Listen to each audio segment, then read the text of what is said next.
UFO를 우리나라 말로 이렇게 번역을 해서 하면 미확인 비행 물체라고 합니다. U가 뭔지 아세요? Unidentified. 말 그대로 미확인이라는 뜻이고요. F는 뭘까요? Flying. 날아간다는 거죠. O는 뭘까요? Object. 그래서 Unidentified Flying Object. 말 그대로 미확인 비행 물체. 줄여서 UFO라고 부르는 건데요. 그러니까 뭔가 이렇게 떠다니는 것 중에 우리가 언뜻 보고 모든 것을 확인할 수는 없어요. 뭐 짐작은 갈 수 있죠. 아, 저거는 무슨 비행기인가 보다, 뭐 인공위성인가 보다, 뭐 이렇게 짐작은 할 수 있는데 그거 하나하나 다 모든 사람이 파악할 수는 없잖아요. 그래서 뭐든지 확인되지 않은 비행 물체는 다 미확인 비행 물체니까 UFO가 있느냐 없느냐 이렇게 물어보는 것은 그다지 좋은 질문은 아니고요. UFO였다가 확인이 되면 확인 비행 물체가 되는 거죠, 나중에라도. 그러니까 질문을 이렇게 해야 될 겁니다. 여기서 이제 과학자들이랑 UFO를 신봉하는 분들 사이에 의견이 갈리는데요. UFO를 신봉하는 분들은 외계인이 타고 온 우주선이라고 주장을 하세요. 그런데 과학자들은 기본적으로 세상을 의심하는 사람들이잖아요. 뭐든지 어떤 것을 의심을 하고 계속 논리적으로 파악을 해서 납득될 때까지 해서 받아들이는 사람들이잖아요. 그러면 그것이 진짜라고 하는 것을 입증할 만한 거기에 걸맞는 증거가 있어야 되는 거죠. 지금까지 증거가 하나도 없습니다. 뭐 흔히들 얘기하는 그런 거 있죠. 로스웰이라는 지명 기억나세요? 로스웰이라고 하는 미국의 뉴멕시코주에 있는 사막지대인데요. 거기에서 외계인 뭐 떨어진 영상을 찍었다든가 해부 뭐 이런 거. 근데 그런 것들은 미국 뉴멕시코주라는 것이 화이트 샌드라는 곳은 핵실험을 했던 곳이고요. 비밀 미사일 기지도 있고 굉장히 그런 군사적인 기지가 많고 최근에는 이제 우주선 쏘는 발사 기지도 있고 이렇습니다. 그래서 군사적인 게 많이 관련이 돼 있어요. 그러고 10년, 20년, 30년이 지나면 기밀 문서로 되어 있던 것이 해제가 됩니다. 그럼 그걸 이제 또 분석을 할 거 아니에요. 그러면 실제로 UFO라고 신고되거나 회자되었던 여러 현상들이 뭐 기구를 띄워서 기상 관측을 했다든가 그게 잘못돼서 추락했다든가 뭐 이런 것들에 이렇게 대응이 되는 것이 대부분입니다.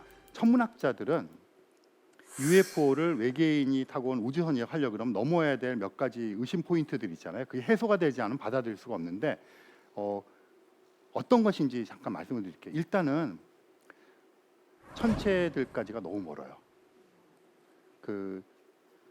달까지 가는데요. 아폴로 11호가 1969년 7월 20일 날 세 사람의 우주 비행사를 태우고 달에 갔습니다. 그 인류선 처음 간 거잖아요. 아폴로 계획 같은 로켓으로 달까지 가는데 3일 정도가 걸려요. 그리고 한 22시간 활동하고 3일 동안 돌아옵니다. 그러니까 달까지 왕복 비행은 한 일주일짜리 여행이에요. 그래서 뭐 그다지 큰 어떤 로켓에 여러 가지 편의 시설을 갖추지 않고도 그냥 갔다 오는 겁니다. 화성이 있는데요.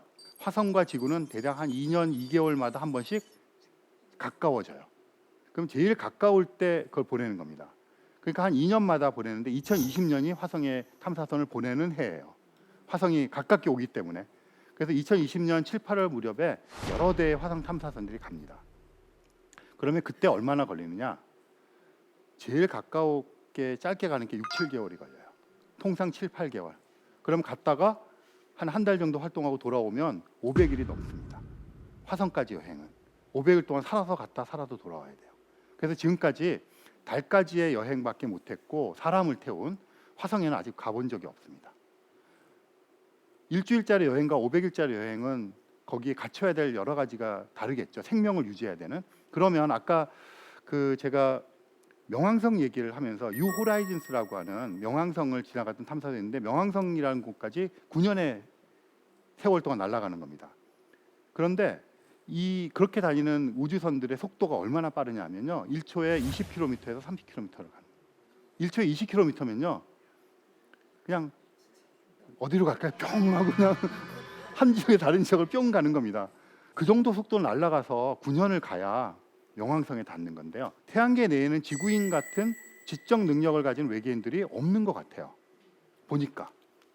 그렇다면 외계인들을 바깥에서 찾아야겠죠. 그러면 태양계 같은 다른 태양계에서 찾아야 되는 거예요. 그런데 태양계를 벗어나려면 지금 9년을 날아간 명왕성 탐사선이 아직 못 벗어났잖아요. 그러면 태양계의 끝이 있을 거 아니에요?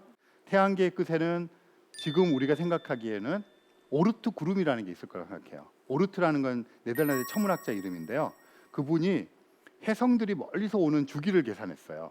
근데 한 3만 년쯤 걸리는 해성들이 온 방향에 다 오는 거예요. 그렇다면 그 해성이 오는 해성의 고향이 있을 것이다. 그럼 거기는 얼음 덩어리들, 뭐 해성을 구성하고 있는 그런 것들이 많은 지역이 있을 거 아니에요. 태양계를 이렇게 감싸고 있는 그 지역을 오르트 구름이라고 불렀어요. 아무도 가본 적이 없습니다, 아직까지. 1977년에 발사한 보이저호가 지금 가고 있어요. 아마 명왕성까지 거리 한 3배, 4배 정도를 가고 있는데 그것도 역시 1초에 20, 30km의 속도 날아가는 우주선인데 그 속도로 1977년 출발했으니까 몇십 년을 갔잖아요. 그 오르트 구름에 도달하려 그러면 조금만 더 가면 됩니다. 1000만 년. 지금으로 또. 그러니까 이게 지금 거리가 그런 거예요. 태양계를 벗어나려면. 그러면 우리 태양계 같은 다른 태양계가 있을 거 아니에요. 센타우루스짜리 알파별 시스템이라는 게 있습니다. 우리는 태양이 오로지 하나지만 거기선 태양이 3개예요. 별이 3개가 있고 행성들이 돌아요. 되게 재밌는 곳이겠죠?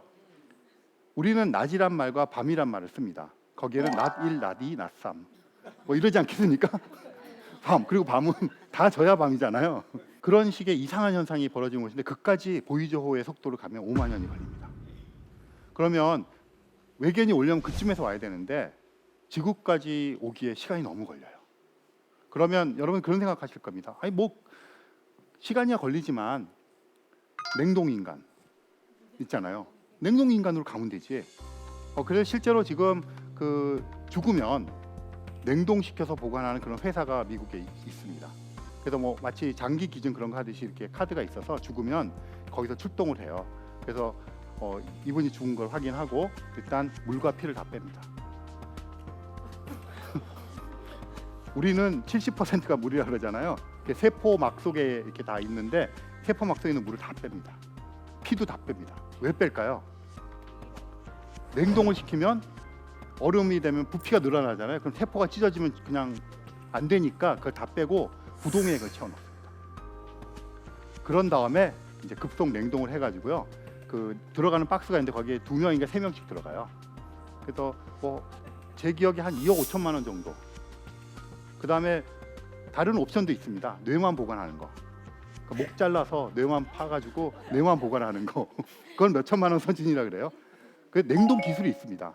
그러니까 나중에 의학이 발달이 되어서 그때 깨워서 하겠다는 건데, 근데 문제는 해동 기술이 없습니다. 아직. 기술이 해결되었다고 쳐봅시다. 그래서 여러분들과 제가 오늘 의기투합해서 센타우루스짜리 알파별 시스템으로 가는 겁니다. 외계인을 보러 간다고 칩시다. 그래서 냉동시켰어요. 근데 가다가 기계 고장으로 해동되면 어떡합니까? 보험 들겠죠. 누가 보험료 챙겨줍니까? 그 여러 가지 문제가 있어요. 그러면 우리가 냉동시키지 말고 그냥 살아서 대대손손 가자. 그런 걸 제너레이션십이라고 불러요. 제너레이션, 그러니까 세대를 거쳐가면서. 그러면 여러분과 이제 제가 의기투합하니까 우리는 의욕이 불타기 때문에 저별로 간다는 의욕이 불탑니다. 다 다짐을 했어요. 근데 우리는 뭐 한 100여 년 지나면 죽잖아요. 그럼 대대손손 가야 되니까 추첨을 해서 아이를 가능한 한 많이 낳도록 해서 가는 겁니다. 그러면 2세대 우리가 막 집중적으로 막 세뇌 교육을 시키는 거예요. 저별을 가야 된다. 조금 말을 듣겠죠. 한 반은 부모 말을 안 듣겠지만 한 3세대쯤은 어떻겠습니까? 우리가 왜 가? 이러면 이제 끝장나는 거죠. 그래서 이렇게 거리가 너무 멀어서 그렇게 올 수 있었을까의 의문이 있고요. 또 한 가지는 그럼 빨리 가면 되지. 5만 년 걸릴 거를 한 100년, 200년에 가는 겁니다. 그렇게 하자면 가속을 시켜야 되잖아요. 그럼 막대한 양의 에너지를 투입해야 되죠. 그러면 뭐 그렇게 할 수 있겠잖아요. 그걸 대충 계산해 보니까 뭐 그 아까 말씀드린 센타우루스짜리 알파 시스템 이런 데로 가려고 하면 뭐 한 1000년에 간다고 쳐봅시다. 그러면 한 1초 동안 태양을 비롯한 태양계에 있는 모든 행성과 별들을 다 연료로 써야 돼요. 그러면 한 지역에서 다른 지역 갈 때마다 행성계 하나씩을 연료로 쓰면 그게 우주 경제학적으로 되겠습니까? 그리고 그렇게 빨리 하면 이게 엄청난 압박을 받겠잖아요. 그걸 견딜 수 있는 재료공학적인 재료가 있어야 되고 뭐 여러 가지 문제가 있잖아요. 그러니까 과학자들은 그게 하나씩 다 클리어되지 않으면 의심할 수밖에 없죠. 근데 이렇게 생각할 수 있잖아요. 예를 들어서 한 150년 전, 네, 우리의 그 조상들을 생각해 보면 그때는 일반 상대성 이론도 없었고 양자역학도 없었어요. 몰랐어요. 전파가 있는지도 몰랐어요. 그렇다면 앞으로 100년, 200년 후에는 새로운 물리학이 발견이 되어서 지금 말씀드린 것은 현재 물리학 법칙 하에서 움직이는 거잖아요. 그러면 그냥 뿅 날아갈 수 있잖아요. 그렇게 갈 수 있겠죠. 그러면 역으로 외계인들이 지금 뿅 날아가서 여기에 지금 앉아 있을 수도 있어요. 그래서 이 강의 들으면서 아, 헛소리 하네 뭐 이럴 수도 있죠. 이렇게 여러 가지 문제들 때문에 UFO를 외계인이 타고 온 우주선에 연결시키는 것이 힘들겠다. 과학자는 그렇게 생각을 하는 겁니다. 그래서 어떤 꼬마 아이가 그 야구공을 던지는데 빛의 속도로 던지면 타자가 칠 수 있을까요? 이런 질문을 했어요. 그런 꿈 꾸잖아요. 저도 어릴 때 리틀 야구를 해서 항상 마구 던지는 거 연습하고 꿈꿨거든요. 빛의 속도로 공을 던지면 어떻게 될까? 그럼 뭐 당연히 타자가 못 치고 뭐 이렇게 되겠는데 이 사람은 그걸 수학적으로 풀었어요. 그런데 문제가 뭐냐면 빛의 속도로 날아간다고 하는 것은 야구공이 물질이잖아요. 그럼 얘는 탄소, 산소 뭐 이런 거로 이루어져 있을 거예요.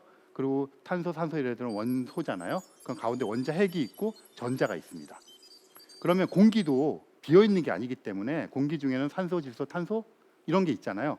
걔네들도 원소입니다. 원자입니다. 분자에서 원자. 그러면 가운데 원자 핵이 있고 전자가 있어요. 그런데 이 빛의 속도로 날아가는 야구공에 비해서 공기의 흐름은 속도가 미약하겠죠. 그러니까 정지 있다고 칩시다. 그럼 이게 어떤 상황이냐면요. 빛의 속도로 날아가는 원자 핵이 정지해 있는 원자 핵과 충돌하는 상황입니다. 이런 걸 뭐라 그러죠? 핵폭발이라고 그러고요. 그러면 내가 야구공을 이렇게 던지는 순간 야구공이 던져서 반응하기 뭐 0.1초 뭐 이 정도 된다 그러면 핵 그 충돌에 의해서 하는 거는 뭐 100만 분의 1초 이러니까 던졌다는 것도 인식하기 전에 자기는 죽어버리는 거죠. 근데 흔히 이런 얘기를 합니다. UFO 목격담 중에 UFO가 빛의 속도로 날아갔어. 그러니까 저건 외계인일 거야. 그러면 지금 어떻게 됩니까? 이게 날아가면 핵과 핵이 폭탄하면서 핵폭발이 일어나죠. 그러면 걔가 튕겨져 나서 연쇄 핵폭발이 일어나서 인류가 멸종합니다. 야구공을 빛의 속도로 던지는 순간. 그래서 여러분이 외계인이 타고 온 UFO를 빛의 속도로 날아가는 걸 목격했다고 하는 것은 여러분 이미 유령이라는 뜻입니다. 그래서 여러 가지로 그 UFO라는 것이 진짜 외계인이 타고 온 우주선이면 너무 좋겠잖아요. 그런데 그렇게 하기 위해서 넘어야 될 단계가 많다. 그래서 이제 과학자들은 그것은 아닌 것 같고 그럼 어떻게 찾아볼까 그런 겁니다.